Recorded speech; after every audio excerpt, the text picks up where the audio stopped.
این گردنبندایی که می‌بینی اینا محصولات صنایع دستی اینجاست که مردم اینجا به وسیله صدف‌های دریایی درست میکنن.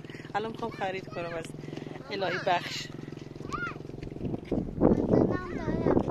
آره مردانه زنانه همه مدل. آره.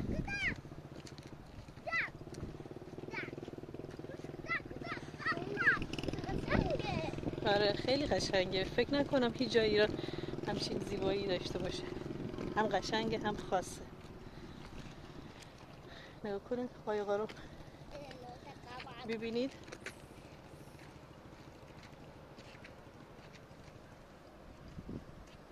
اون حالت اسکله است.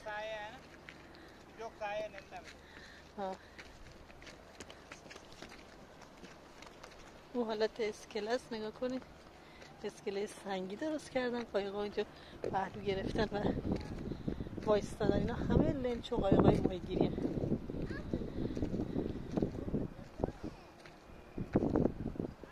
لایک کنین دوستان، ما رو حمایت کنین، از کانال ما سابسکرایب کنین. خیلی ویدیوهای جذاب و قشنگتری توی چابهار هست، میخوام براتون بگیرم و بفرستم.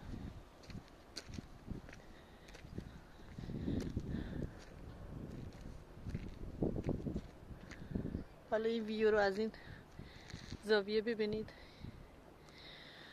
اون طرف خشکی، این طرف هم خشکی و کوههای مریخی. این زلش فقط آب و دریاست. این هم آبای آزاد، خلیج فارس، دریای عمان، میخوره به امارات و عمان و مسقط.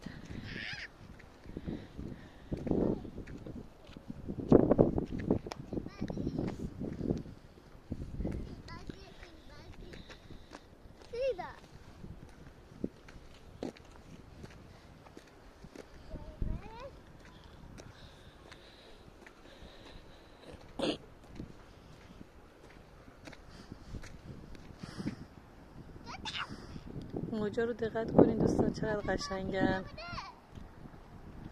موجا که میان از سمت درب داخل ساحل.